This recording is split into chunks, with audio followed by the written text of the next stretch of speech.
Debate. Debate. Discusión. Discusión. Análisis y perspectivas desde voces diversas y críticas. Esto es Voces y Política, una producción de Kioscos Socioambientales, Escuela de Ciencias Políticas, Escuela de Estudios Generales y Semanario Universidad.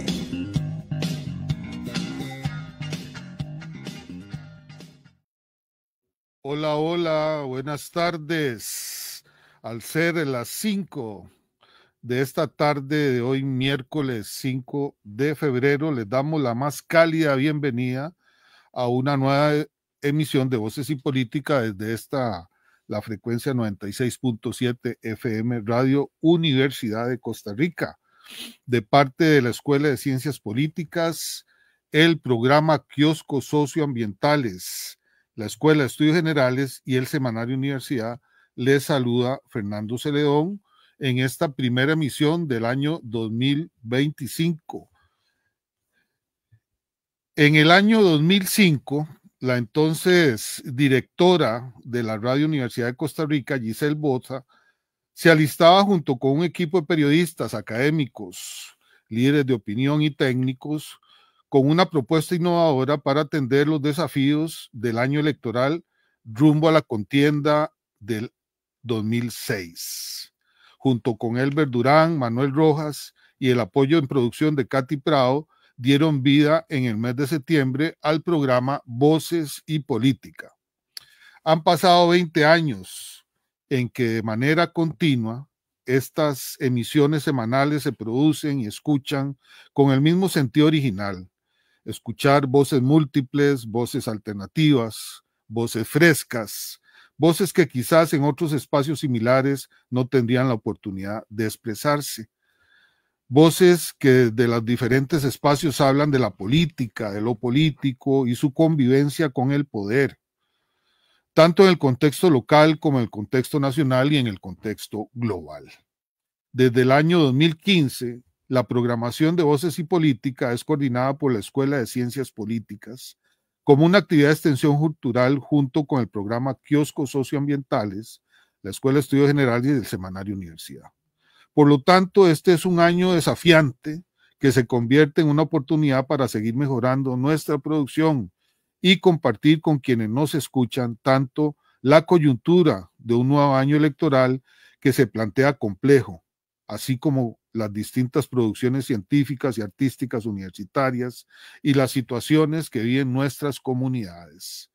Agradecemos desde ya a quienes nos escuchan fielmente, tanto en esta emisión como en aquellas personas que tienen ya su tiempo de estar con nosotros. Conforme avance el año, iremos planteando distintos programas acordes con la experiencia acumulada de estos 20 años de trabajo para todas y todos ustedes. Precisamente en este sentido, hemos decidido iniciar este año y en esta fecha con un programa especial que nos dé perspectiva y prospectiva de las dinámicas de dónde venimos así como un presente con una abundante cantidad de hechos reales y hechos alternativos, como alguna gente llama ahora las verdades a medias o a posibles situaciones no reales, pero que podrían ser, tanto en el panorama nacional como en el panorama internacional. Hay mucho material, pero nos parece que están claros dos movimientos políticos. Uno a nivel nacional que domina la opinión pública desde hace varios meses. A este movimiento lo vamos a denominar el chavismo, mote que me parece se ha consolidado en el argot político popular. Tiene un protagonista en permanente construcción que es Rodrigo Chávez Robles, presidente de la República, para el periodo del 2022 al 2026. Este protagonismo me parece que está acompañado de otros protagonismos, como por ejemplo el de la diputada Pilar Cisneros, quien sin lugar a dudas es central en el recuento de la historia del chavismo. Por supuesto que esto es mucho más complejo y complicado que hilvanar que simplemente dar dos nombres a un movimiento político y a dos personajes. Trataremos de ir detallando esta complejidad. El otro movimiento es internacional y tiene que ver con la ola política del populismo conservador que poco a poco va ocupando los espacios necesarios como para dar un rumbo distinto al cauce del siglo XXI. Sin lugar a dudas, el triunfo de Donald Trump en noviembre pasado y las medidas adoptadas a partir del 20 de enero igualmente están siendo centrales en la opinión pública mundial y en el mejor de los casos están generando tensiones inusitadas en la geopolítica. Hoy nos parece que el mundo está esperando, por ejemplo, la respuesta de China y Rusia ante estos primeros actos ejecutivos firmados desde el Salón Oval. Cambio y continuidad, dicen los historiadores, son dos caras de la misma moneda en el recorrido de la humanidad. Por lo tanto, hay que afinar la punta del lápiz y sacar la libreta. Para tratar de compartir con ustedes algunos elementos importantes de este panorama, hoy vamos a compartir con los coordinadores del Observatorio de la Política Internacional de la Escuela de Ciencias Políticas, el máster Javier Johanning, profesor de Política Internacional de la Escuela de Ciencias Políticas. Buenas tardes, Javier, un gusto saludarte. Estás en tu casa. ¿Cómo estás? Muchas gracias, Fernando. Un placer compartir con ustedes aquí, recuperándome un poco enfiebrado, pero con muchas ansias de participar de este programa. Muchas gracias. Y mucho trabajo, ¿verdad, Javier, en estos últimos días? Sí, mucho trabajo, pero también mucho seguimiento de bombas de noticias que nos han llegado también. Exactamente. Y vamos a compartir también con el coordinador del Observatorio de la Política Nacional, también de la Escuela de Ciencias Políticas, el doctor Rosay Rosales Valladares, profesor catedrático de la U, con 30 años de experiencia analizando la coyuntura nacional e internacional. Él se estará incorporando en los próximos minutos, tiene un pequeño atraso. Hay que decir que ambos observatorios producen boletines, bases de datos, artículos científicos, libros, con base en la lectura y análisis noticioso diario de la información. Es un esfuerzo digno de reconocer y que es un importante aporte a la sociedad costarricense. Les recordamos que ustedes nos están escuchando por la frecuencia 96.7 FM, Radio Universidad de Costa Rica. Esperamos su participación en nuestras redes sociales o por medio de llamada telefónica al teléfono 2234-3233, perfil de Facebook, programa Voces y Política, y en Instagram como Voces y Política. ¿Qué le parece, don Javier, si iniciamos? ¿Y qué le parece esto de que estemos cumpliendo 20 años este año de Voces y Política? Es una maravilla, la verdad. Muchísimas felicidades. Es un programa muy necesario, más en estos tiempos y más precisamente para la coyuntura que se nos viene encima. Muchas gracias, muchas gracias. Quizás podríamos comenzar, Javier. ¿Cómo le podemos explicar a quienes nos escuchan cuáles son los principales acontecimientos, hechos, variables con que se han estado y podrían estar dando rumbo a este año 2025 en el panorama de la política internacional? ¿Cuáles serían esos trazos? Claro, bueno, en primer lugar, ¿verdad? Claramente la llegada nuevamente al poder en los Estados Unidos de Donald Trump y la respuesta de los países, ¿verdad? A esa llegada. Ha sido una llegada que, pues, aunque ya sabíamos un poco por cuáles son las líneas que iban a tener esta nueva administración, pues también ha generado cierta sorpresa de posiciones neoaislacionistas, como se le ha llamado en la administración pasada. Más bien vemos un redoblamiento de posiciones neoconservadoras, intervencionistas en lo exterior, pero también con mayor interés en securitizar las fronteras y la migración. Y esto va a tener precisamente repercusiones, pues no solo en los Estados Unidos, sino también precisamente en toda la región latinoamericana, que pues sirve principalmente también Centroamérica y México como ruta de paso para la población migrante hacia los Estados Unidos. En segundo lugar, pues tenemos que seguir dándole la pauta y viendo los acontecimientos en lo que está sucediendo en Siria luego de la caída del régimen de Bashar al-Assad, este proceso de transición en el que el líder de la organización Hayat Tahrir al-Sham o la Organización para la Liberación del Levante, pues logra derrocar al gobierno y se constituye su líder como precisamente el presidente de transición, Ahmed al-Sharaa, que pues acaba de recordar que era una filial antes de esta organización de la organización Al-Qaeda y de precisamente luego el Estado Islámico cuando era Jabhat al-Nusra y que luego pues se convierte en Hayat Tahrir al-Sham y que toma el gobierno. Y bueno, hay que seguir precisamente todo esto muy de cerca. También hay que seguir los acontecimientos y toda la repercusión de lo que ha tenido el cese al fuego precisamente en el conflicto en Gaza y pues cómo es que se está fraguando el intercambio de rehenes y la liberación de personas palestinas y si esta, pues ojalá este cese el fuego sea pues duradero, aunque bueno, también vemos que ya Benjamín Netanyahu ha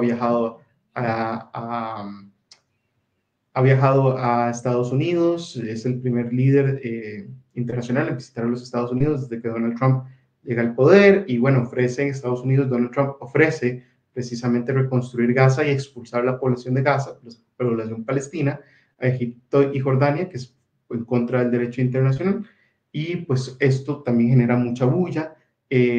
También tenemos que seguir al paso de las tendencias proteccionistas o neomercantilistas de Donald Trump mediante la imposición de aranceles, como ha amenazado allá Colombia, a México, a Canadá, a China, a la Unión Europea, de establecer aranceles.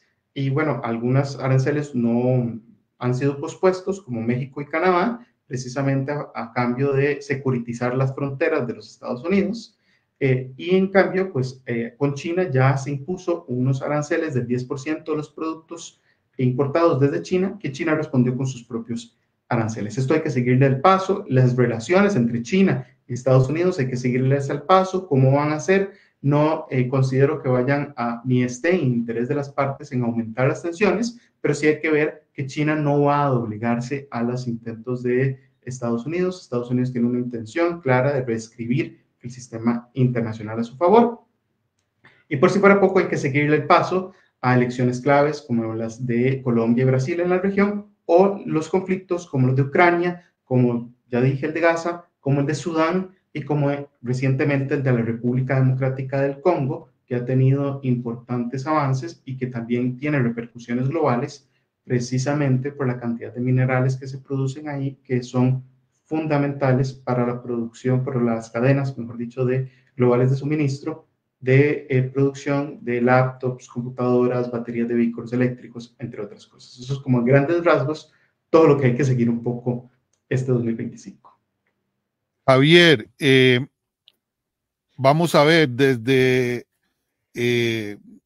los otros países y desde, digamos, desde este balcón, por decir algo, uno ve pues estos movimientos, estos actos ejecutivos, estas decisiones que está tomando el gobierno de los Estados Unidos bajo el liderazgo de Donald Trump, la batuta de Donald Trump, como muy, vamos a ver, como muy hacia afuera, digamos, ¿verdad?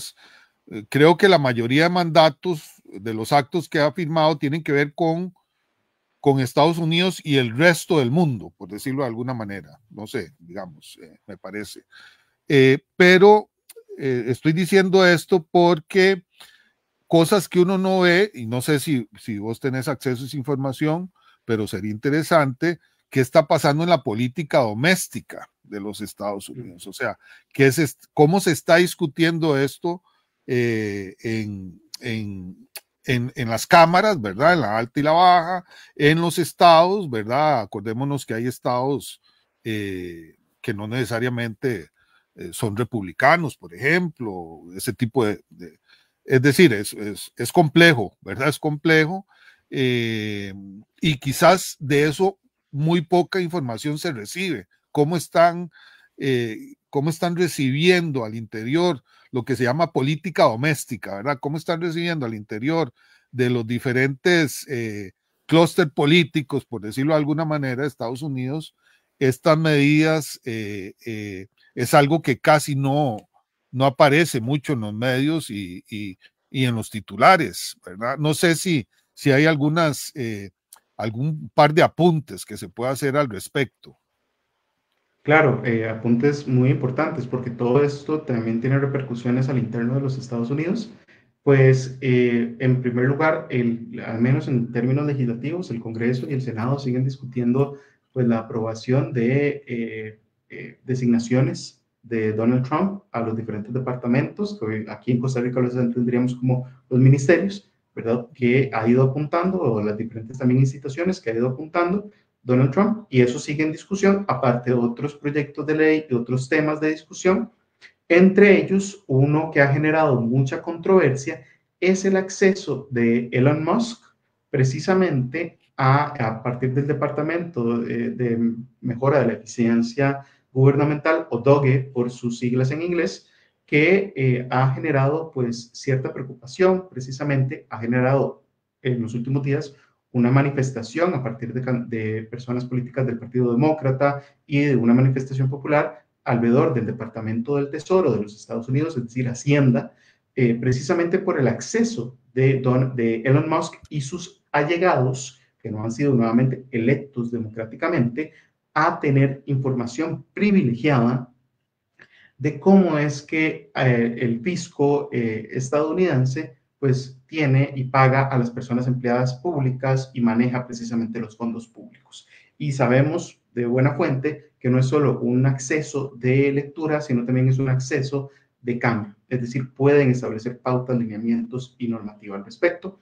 Esto ha generado mucha resistencia a lo interno y mucha preocupación si entendemos que hay una tendencia de este gobierno, especialmente a partir de pautas anteriores de la pasada administración de Donald Trump, de cambiar precisamente y reduciendo los impuestos directos. Estoy hablando de impuesto de renta a los ingresos de los hogares o a los ingresos de las empresas, por impuestos indirectos o mejor aún por tarifas. Pareciera ser que hay una tendencia de este gobierno por reducir lo más posible las transferencias monetarias a los hogares que menos ingresos perciben.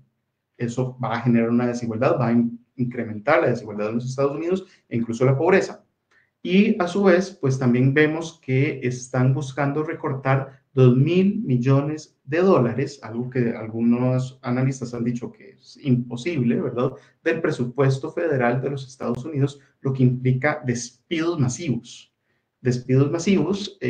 que han dicho que si alguna persona renuncia en este momento, pues incluso están dispuestos a pagarles hasta 6 meses de salario en caso de renunciar ya. Sabemos que hay un cierre técnico de la Agencia al Desarrollo de los Estados Unidos, la USAID, establecida en la administración Kennedy, que todo esto está siendo visto con suma preocupación, precisamente por varias fuerzas políticas, por los sectores y sindicatos, principales sindicatos del país, y a su vez, tras de todo, las declaraciones recientes de Donald Trump, a la par de Benjamín Netanyahu, el primer ministro israelí, que tiene una orden de arresto por la Corte Penal Internacional, pues de expulsar a la población palestina de Gaza, pues ha enfurecido, tras de todo, a la población árabe estadounidense y a la población palestino-estadounidense. Entonces, bueno, ya podemos decir que se están generando focos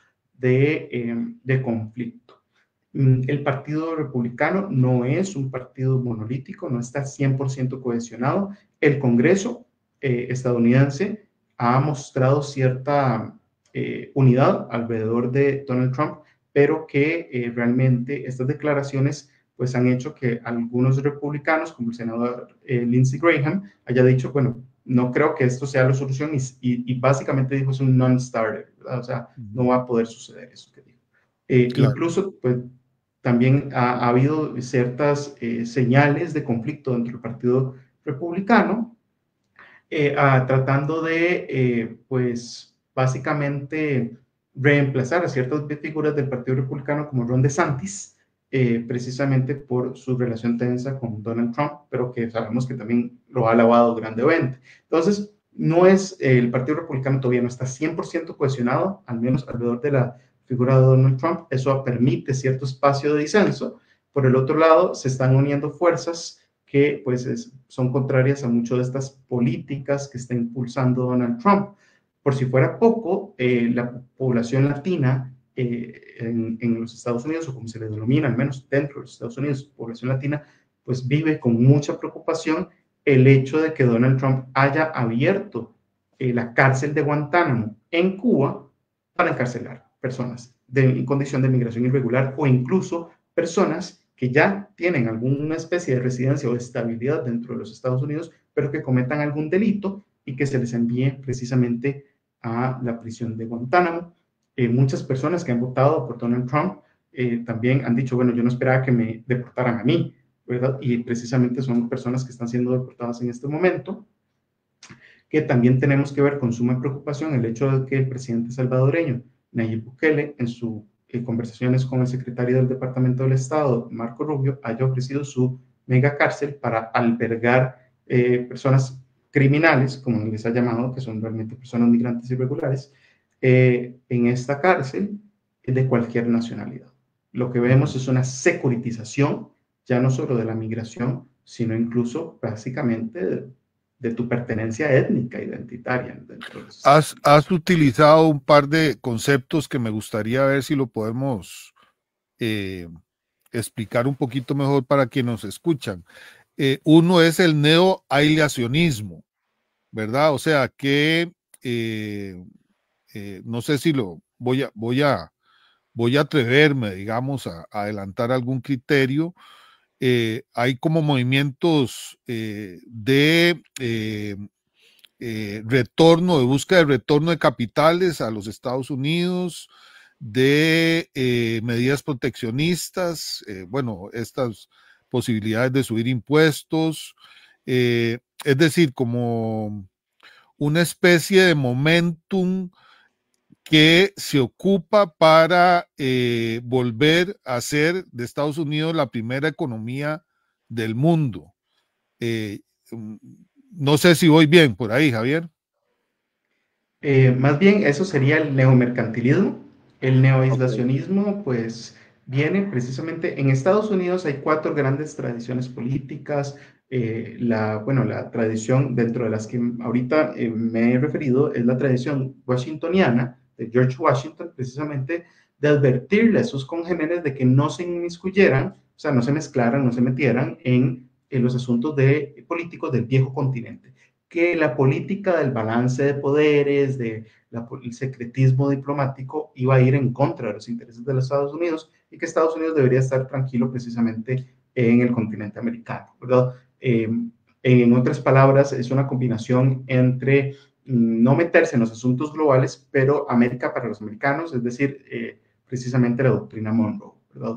Entonces, es esto, ¿verdad? El neoaislacionismo precisamente es, bueno, ya no nos interesa, no nos ha beneficiado tanto la globalización, no nos ha interesado, no nos ha beneficiado tanto precisamente la conexión y el libre comercio, y por lo tanto creo que Estados Unidos, viendo que sus posiciones están en retirada en los principales órganos multilaterales internacionales, ¿verdad?, del mundo, pues ¿para qué está financiando órganos que ayudó a construir, pero que se volvieron en su contra? Estados Unidos es la potencia más fuerte de todo el mundo y puede hacerlo solo. Go it alone, como dicen en inglés, y por lo tanto, entonces, salgámonos del Consejo de Derechos Humanos, como acaba nuevamente de hacer Donald Trump, salgámonos de la OMS, de la Organización Mundial de Salud, como nuevamente ha hecho Donald Trump, porque estos órganos no nos benefician y somos lo suficientemente fuertes para hacerlo solos. La otra tradición es la tradición hamiltoniana, que es esta precisamente de protección de industrias estratégicas, como la de semiconductores, estableciendo controles de exportaciones, como la ha hecho Estados Unidos recientemente con Donald Trump, o incluso obligando a Países Bajos a que su principal productora de equipo de manufactura de semiconductores, ASML, tuviera mayores restricciones de exportación a China.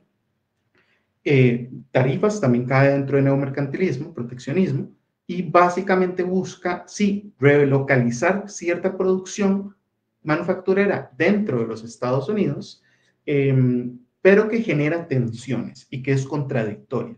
¿Por qué? Porque las empresas estadounidenses se han beneficiado definitivamente de la globalización. La deslocalización productiva, ¿verdad?, ha generado importantes ganancias. Algunos autores, en lo más reciente, Randall Schwartz, mencionan que las empresas estadounidenses, a partir de esta deslocalización de la producción, que buscan mano de obra barata en países del sur para su manufactura, pero que mantienen el monopolio de la propiedad intelectual fuertemente, dicen que este esquema ha permitido que empresas estadounidenses, exclusivamente empresas estadounidenses, ganaran desproporcionadamente cuotas de ganancia a nivel global entre un 20 y un 30% de las ganancias globales. Entonces, esto va a generar tensiones.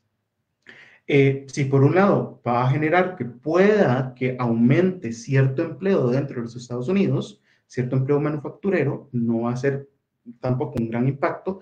Todas ellas también aumentan la inflación, aumentan el costo de las importaciones, que precisamente se le delega a las personas consumidoras estos costos que se llaman tarifas, y va a generar entonces pues un aumento de la desigualdad. Por el otro lado, todo este sector que se ha beneficiado precisamente de toda esta situación global, pues va a ver con descontento que ahora tenga que invertir en producir fábricas en Estados Unidos para bypassear tarifas o para bypassear barreras no arancelarias o para simplemente congraciarse con Donald Trump, porque ahora van a tener que gastar más en salarios, ¿verdad? Y esto, pues, tras de todo, va a generar tensiones a nivel global, porque esto va a afectar precisamente al resto del mundo. Entonces, lo que estamos viendo es precisamente una deslocación, ¿verdad? Estamos, disrupción, ¿verdad?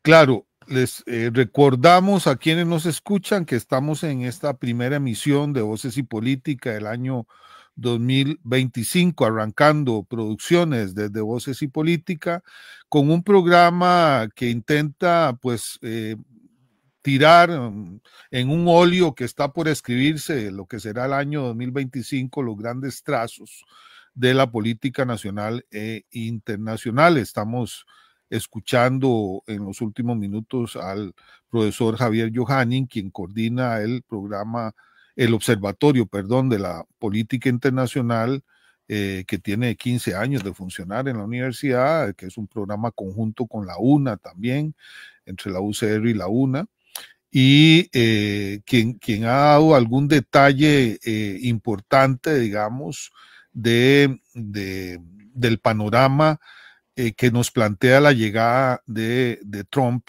al gobierno de los Estados Unidos.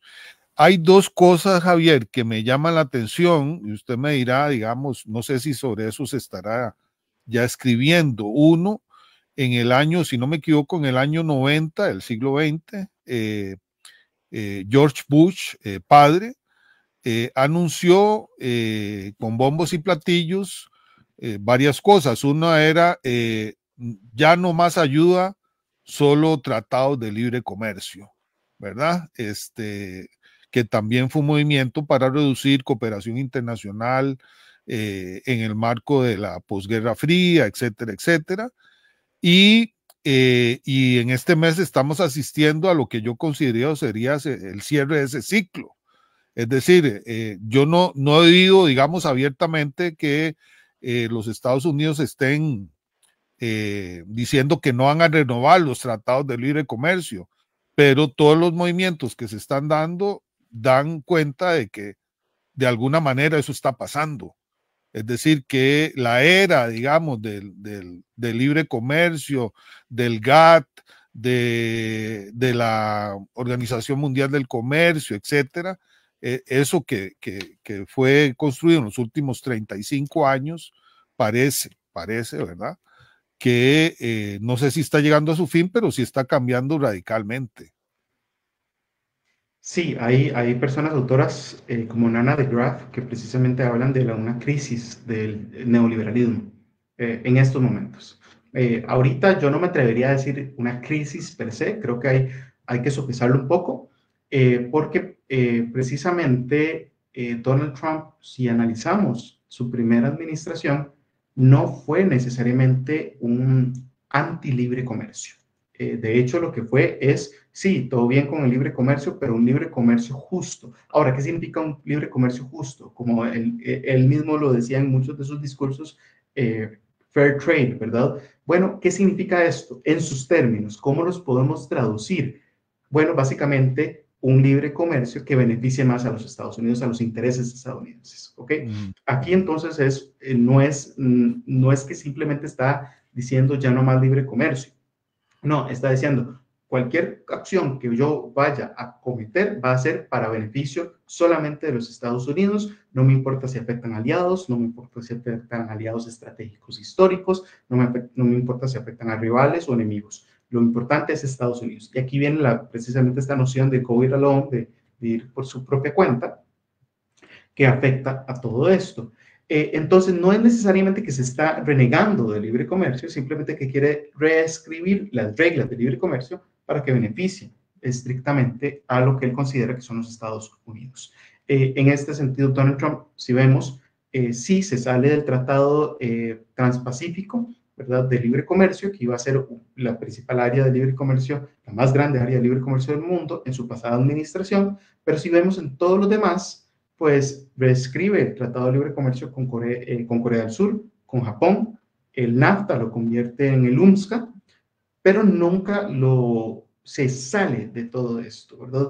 Sí, definitivamente prefiere lo bilateral a lo multilateral, y eso es un cambio muy fuerte, precisamente de lo que mencionabas de la era de George H.W. Bush, precisamente porque en esa época lo que se buscaba eran grandes bloques de libre comercio, el ALCA, el TTP, la Alianza Transatlántica, y sí, estamos viendo un fin de todo esto.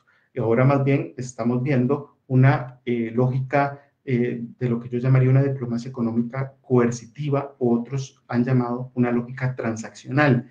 Ok, me sirve más negociar bilateralmente porque Estados Unidos a nivel bilateral tiene mucho mayor peso, y puedo precisamente entonces dictar los términos de los futuros tratados que haga. Y si dicto los términos, me aseguro de que sean a mi beneficio. Y eso es precisamente lo que están haciendo Donald Trump, y lo que muy probablemente sigamos viendo que haga. Ojo, la visita de Marco Rubio. Marco Rubio no generó una visita, bueno, en primer lugar, que su primera visita como secretario de Departamento de Estado de los Estados Unidos fue a Centroamérica. Eso nos debería decir mucho. ¿Okay? Énfasis en Panamá, claramente. Expulsen a empresas chinas o hongkonesas del canal. Quedó claro el mensaje.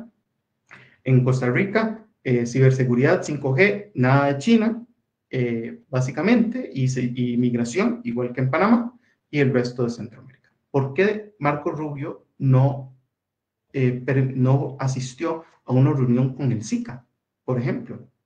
¿Por qué no generar un foro de diálogo multilateral con el SICA? Porque precisamente es una lógica bilateral en el que se beneficia y puede ejercer mayor influencia.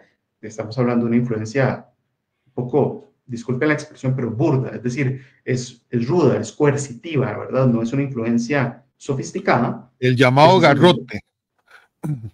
Básicamente, ¿verdad? No es de soft power, de zanahoria, sino garrote, como decís, que lo pueden ejercer de forma más clara y más directa, de forma bilateral, que de forma multilateral. Sí, interesante. Tengo también otra pregunta, pero ahora me recordaste otra cosa, y es el relato que se está construyendo. También, si me equivoco, me corregís. China en este momento es la principal potencia económica del mundo, ¿o me equivoco? La segunda, depende Sí, depende correcto. de las métricas, ¿verdad? Okay. Que ahorita las métricas se las traen, pero sí, en la primera o la segunda. Bueno, está bien, no importa, está arriba, ¿verdad? Por supuesto, evidentemente, ¿verdad? Pero resulta que hay un relato, y resulta que ese crecimiento económico chino y su competencia en el mercado mundial es una amenaza para la seguridad nacional de los Estados Unidos. Es decir, contratos con empresas, o sea, no sé si la palabra es paranoia, pero hay un relato, ¿verdad? O sea, si usted hace un trato con una empresa china, está poniendo vulnerable en riesgo su seguridad nacional, porque los chinos le van a sacar toda la información, en fin. Hay un relato que se está construyendo ahí, ¿o me equivoco? No, completamente, completamente, ¿verdad? Aquí incluso autores han dicho, personas autoras han dicho que vamos hacia una segunda guerra fría. Me parece que es muy peligroso utilizar ese término porque no es lo mismo, no es lo mismo este contexto. Si vamos a altas tensiones entre dos grandes potencias, pero eso no significa que toda gran tensión entre dos grandes potencias pues sea una guerra fría, ¿verdad? Eso en primer lugar. Ahora, sí, estamos viendo básicamente lo que algunas personas autoras han llamado el establecimiento de cadenas globales de suministros rojas o azules y tajantemente a nivel global. Es decir, usted es rojo, China, y ojo el macartismo en el discurso de ¿verdad? Los rojos, los comunistas, etcétera, y los azules, Estados Unidos, ¿verdad? Libertad. Ciberseguridad y libertad de sus datos, etcétera, etcétera. Mucho alrededor de las 5G y los semiconductores. Por eso, precisamente en Costa Rica es básicamente Huawei, nada 5G, no puede venir a instalar la 5G en Costa Rica, precisamente porque se le acusa a Huawei que tiene lazos con la industria militar china. ¿Por qué? Bueno, porque porque en China pues mantiene un modelo que básicamente es un modelo económico corporativo que tiene un capitalismo público dirigido por el Estado. Es decir, las empresas tienen cierta participación pública y eso hace que o por lo menos el discurso nos dice que sus datos, su tecnología es de acceso al ejército chino. En cambio, la estadounidense o la europea, que bueno, Estados Unidos no tiene empresas realmente que puedan instalar 5G, con toda sinceridad, si no son empresas europeas, Ericsson, por ejemplo. Y esto hace entonces que Estados Unidos diga, bueno, no, tengan estas empresas y son empresas privadas y procedimiento privadas y que eso garantiza que tengan pues ciberseguridad y que sigan las pautas de seguridad y que sus datos no sean utilizados con fines, pues con fines militares. Exacto, lo cual pues no es cierto. ¿Por qué no es cierto? Bueno, porque si vemos, por ejemplo, las principales empresas, por ejemplo, les doy un ejemplo, redes sociales, Meta, X, ¿verdad? Y Meta, me refiero a Facebook e Instagram, pues sabemos que venden datos y que uno de sus grandes negocios es vender datos de sus usuarios o que permiten también y han permitido la filtración de los datos de sus usuarios. ¿Y con qué fines? ¿Verdad? Es decir, básicamente aquí es quién tiene acceso a datos. Los datos se están convirtiendo en un commodity, en una mercancía muy, muy lucrativa y pues esto genera precisamente una competencia por los datos y quien instale la 5G pues va a tener acceso preferencial a estos datos que les estamos dando libremente, dicho sea de paso, sin nada a cambio y que pues precisamente esto hace que para mantener la competencia y mantener la ventaja económica futuro, pues estos datos tienen que pues excluirse de cualquier competencia, llámese China. Por el otro lado, tenemos que entender que China hoy no está en condiciones precisamente de rebatir a los Estados Unidos. Estados Unidos sigue siendo la principal potencia militar del mundo. No es como que que China pueda rebasarlo. Y por más que China tenga sus programas 2025, Made in China, 2035, Designed by China, y precisamente 2049, en que China se convierte en una potencia normativa a nivel global, que reescribe un poco las normas internacionales, que son sus propósitos, China ahorita actualmente no está en condiciones, ni económicas ni militares, para enfrentarse a Estados Unidos. Depende de su modelo de desarrollo de sus exportaciones y hoy desde el 2018 ha aumentado su dependencia de las exportaciones de los Estados Unidos que en su consumo interno, precisamente por problemas de demanda interna y por problemas de burbujas inmobiliarias internas. China no está en condiciones. ¿Por qué Estados Unidos está siendo tan agresivo en este momento? Porque sabe que China no está en condiciones. Pero también sabe que China está avanzando muy fuerte en temas de semiconductores, de inteligencia artificial, que hace que sea el momento para o parar a China o que China realmente se convierta en un rival que pueda a futuro, y me atrevería a decir, sin tener una bolita de cristal, que a futuro estamos hablando en unos perfectamente entre 10 a 20 años, un rival que verdaderamente sí pueda contender a China. Un punto fundamental, y con esto termino mi intervención, es que solo se va a poder suplantar a los Estados Unidos si se logra suplantar al dólar como la principal moneda global de valor. En tanto, China siga dependiendo de sus exportaciones, precisamente los Estados Unidos, y siga acumulando una gran cantidad de reservas de dólares, uno, eso no va a suceder. Dos, en tanto que el petróleo se siga indexando al dólar y que su valor se transe en bolsas o en comercio internacional en dólares en su mayor cantidad, eso no va a suceder. ¿Qué pasa? China está apostando por la producción de vehículos eléctricos en masa y precisamente mucho de lo que han dicho en Estados Unidos es esto está tentando contra la producción y la manufactura estadounidense y contra las empresas de automotrices a nivel global. Les pregunto algo, ¿qué pasa con un mundo que energética y de forma de transportes ya no dependa de los hidrocarburos? ¿Qué va a pasar con el dólar en ese momento? Claro. Vamos a aprovechar, Javier, y quienes nos escuchan, que ya se integró Rotzai Rosales aquí al estudio, está aquí con nosotros. Bienvenido, Rotzai, ¿cómo estás? Buenas tardes, muchas gracias. Más bien dispensen por la demora, pero bueno, sabemos que este año, en particular en materia de política nacional y con todos estos elementos del contexto que de manera tan brillante y prístina nos está comentando Javier, pues se augura un año muy movido, ¿verdad? Desde el punto de vista de la política nacional. Estaba pensando ahora, Rotzai, que no sé si tuviste chance de oír un poquito que este año cumple 20 años el programa Voces y Política. Correcto. Pero también fue en la administración de Óscar Arias que la segunda administración. La segunda Sí. administración, 2006-2010, que se rompen relaciones con Taiwán, inician relaciones con China. Digamos 20 años de relaciones comerciales, sobre todo educativas, infraestructura, ni qué decir, etcétera.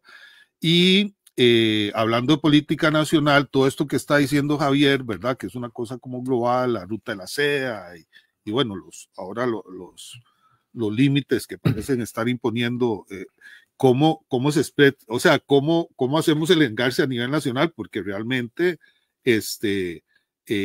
digamos, fueron 20 años de una gran expectativa con relación al mercado chino, el Tratado de Libre Comercio, etcétera, etcétera. Estamos hablando de que esto es un 5 de país, ¿verdad? Desde todo punto de vista, pero, y este gobierno empieza a hacer movimientos, sobre todo en el área de telecomunicaciones, parece, digo yo entre comillas, parece anticipando esto que viene el secretario de Estado a decirle, ¿verdad?, de que cero relaciones y sobre todo en el tema de ciberseguridad.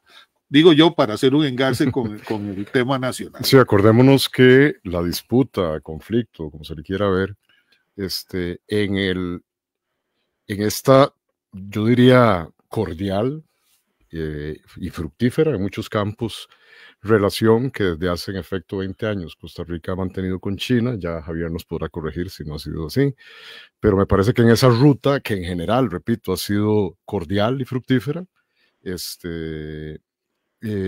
hay un punto de inflexión sin duda, Fernando, y es el asunto de las redes 5G, ¿verdad? Que como sabemos, Huawei fue durante muchísimos años el principal proveedor de la tecnología 4 y la migración hacia 5G con el ICE, y que ya desde finales, si mal no recuerdo, finales del 2023, ya a través del Ministerio de Ciencia y Tecnología, también del Ministerio de Ambiente, por supuesto, ahora bajo ese esquema de rectoría un poco confuso, ya daba avisos de que había subyacente a lo que por lo menos trascendía en medios, había una suerte de estrategia de parte del gobierno para interferir digámoslo así, sí, interferir o por lo menos disminuir la participación casi que monopólica de parte del proveedor chino, de los proveedores chinos en esa tecnología en el país. Y tanto es así que, igual, Javier nos puede corregir con las fechas, pero es a principios del año pasado, hace justo un año, en el primer trimestre del año pasado, cuando ya explota la situación, hay un recurso que interponen la empresa ante la sala constitucional, ¿verdad? Sí. Entonces, notamos que ya ahí se empieza a calentar, digamos, el asunto que ahora, a finales del 2024, inicios de este 2025, pues recrean un ambiente propicio para, propicio para los intereses de Estados Unidos, ¿verdad? Con la visita del señor Marco Rubio, y donde ya definitivamente pareciera que, no, es evidente que el propósito o uno de los propósitos fundamentales de la visita del señor Rubio a Costa Rica fue justamente advertir que la nueva administración del señor Trump no estaba dispuesta a admitir en ningún país de la región, y mucho menos en su patio trasero, como somos nosotros, una mayor participación y un fortalecimiento de las relaciones bilaterales, sean comerciales o diplomáticas, con el gigante asiático. Recordemos también la visita de la comandante en jefe del Comando Sur, ¿verdad? El año pasado, que cuyo o uno de los principales puntos de la visita fue esa ya insinuación. Acordemos que estamos hablando de la administración Biden, ¿verdad? Todavía, correcto. ¿Verdad? También advirtiendo con temor la posible infiltración, ahí sí, con carácter más, digámoslo así, dramático, advirtiendo que la presencia cada vez más grande de las inversiones chinas, sobre todo en materia de alta tecnología y ciberseguridad, representaban una amenaza también para los intereses de los Estados Unidos, ¿verdad? Claro. De modo que no es nuevo, ¿verdad?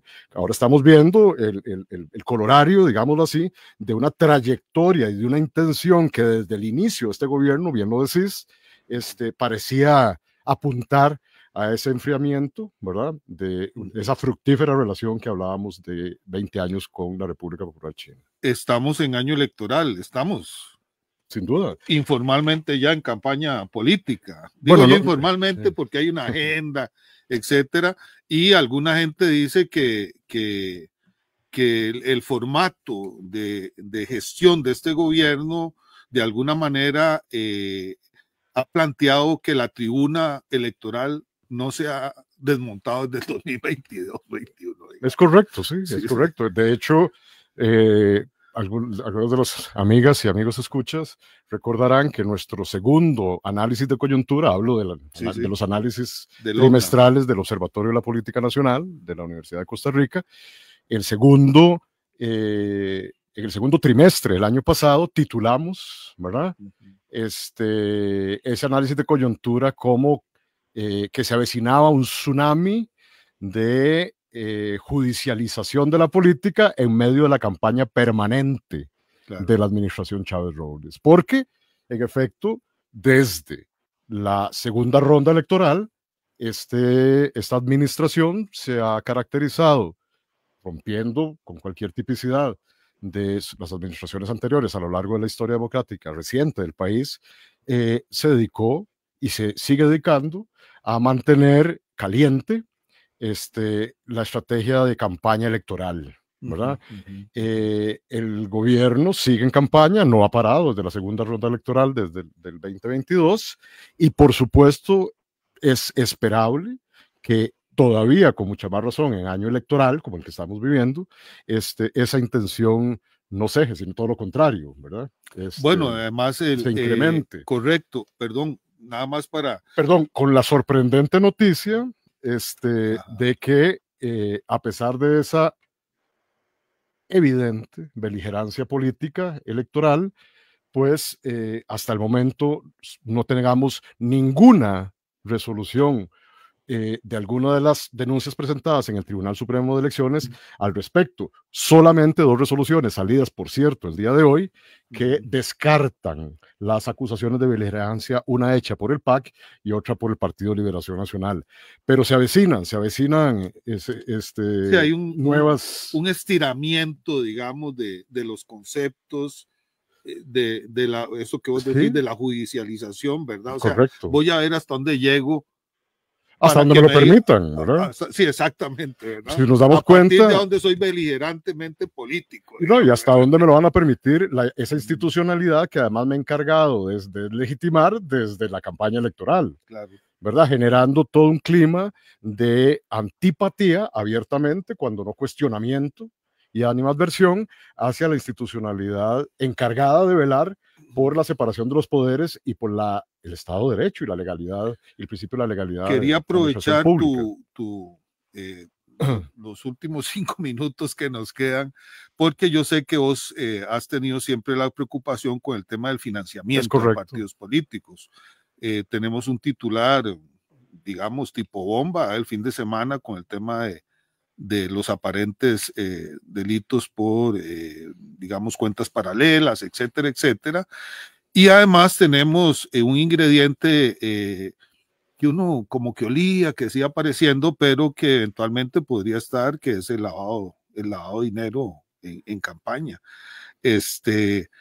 Y entonces es un tema que también viene recorriendo desde el 2021-22 y sigue para esta otra campaña, porque en esta otra campaña también va a haber financiamiento, etcétera, etcétera, ¿verdad? O sea, ahí hay un tema.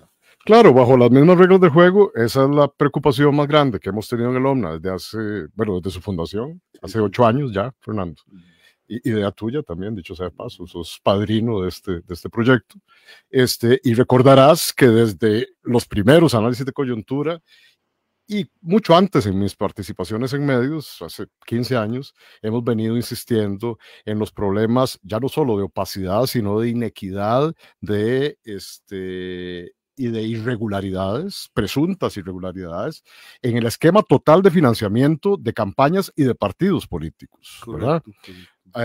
Seguimos insistiendo en asuntos que no se han resuelto, pero que pareciera, sin que esto signifique ninguna justificación a la noticia del fin de semana, pero lo cierto es que vamos a ir a una nueva campaña electoral con las mismas reglas del juego que han promovido que durante 30 años en este país se sigan haciendo enormes negocios, muchos de ellos irregulares, y haya condenas, pocas, dicho sea de paso, pero finalmente condenas por el esquema permisivo, displicente, opaco y presuntamente irregular de financiamiento de los partidos políticos y las campañas electorales. Y eso es lamentable. Habiendo 4 iniciativas introducidas por el Tribunal Supremo de Elecciones desde marzo del 2024 y que pudieron haberse tramitado de manera preventiva, al menos ya no para resolver los asuntos anteriores, pero sí para prevenir que en la próxima campaña electoral, como estoy seguro va a volver a suceder, van a seguir existiendo estructuras paralelas que tienen mayor capacidad y mayor poder, no solo económico, sino político, que las propias estructuras formales de los partidos políticos. Y peligrosamente normalizando, porque esto va a ser un tema de campaña. O sea, no, y con recursos, pongámosle el nombre que se merece, con recursos cada vez sospechosamente más proclives a cuyo origen o fuente, ¿verdad? No vengan de empresas, Fernando, no, ni de personas físicas, ¿verdad? Sino de fuentes de financiamiento abiertamente ilegales. ¿Verdad? O del crimen organizado. Lo cual abre un portillo hacia un abismo, diría yo, muy jodido. Pues sí, porque es justamente a través del financiamiento, ¿verdad? Siempre hemos dicho, hay que seguir el rastro de la plata, ¿verdad? Primera elección en política, es justamente a través del financiamiento cómo se compromete el ejercicio de quienes después, siendo electos, quien pone la música, paga la orquesta, pone la música. Exactamente. Y entonces los gobernantes, cuidado, Fernando, y este tema también vos lo conoces, no solo a nivel nacional, sino a nivel subnacional, municipal, las personas electas en los procesos electorales se vean comprometidas en el ejercicio del gobierno en función de los intereses, no de su partido político, no de un proyecto político, sino de los financistas y sus intereses específicos. No pudimos desarrollar todo lo que esperábamos. ¿Vendremos otra vez? Queda a disposición el programa tanto para el OMNA como para el OPI. Bueno, Javier creo que viene, me parece que dentro de un par de semanas, me parece, con programa, pero igual está el programa a disposición del OMNA. Cada vez que saquen un boletín o algo, podemos, por supuesto, hacer algo. Me parece que será un gusto, claro que sí. Y agradecer entonces al doctor Rosay Rosales, al máster Javier Johanning por esta participación en esta primera emisión del año 2025 del programa Voces y Política, y porque creemos en la autonomía universitaria, defendemos la educación superior pública y luchamos por una acción social comunitaria desde la U pública, nos despedimos y agradecemos su sintonía y nos estamos encontrando en una nueva emisión de Voces y Política dentro de una semana. Muchas gracias y buenas tardes. Debate. Debate. Discusión. Discusión. Análisis y perspectivas desde voces diversas y críticas. Voces y Política, una producción de Kiosco Socioambiental.